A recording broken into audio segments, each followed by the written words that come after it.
ఒక దేవుడి రూపంతో తన దీవెనలందుకొని ముసి ముసి నవ్వుల విరిసిన పువ్వుల పల్లె జల్లుమంది ఆ వెలసిన దేవుడి ముంగిట నిలబడి తలలు వంచుకుంది.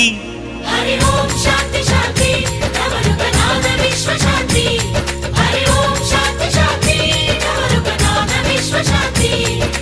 పంచిక పంచిక చంచక చక్కనమ్మ ముగ్గులెట్ట ఎంచక వాడి పంట పొంగులాడే పంచిక ఊరువడ చిందులాడే ఎంచక ఒక వేకువ దీపంతో ఈ లోకం మేలుకొని ఒక దేవుడి రూపంతో తన దీవెనలందుకొని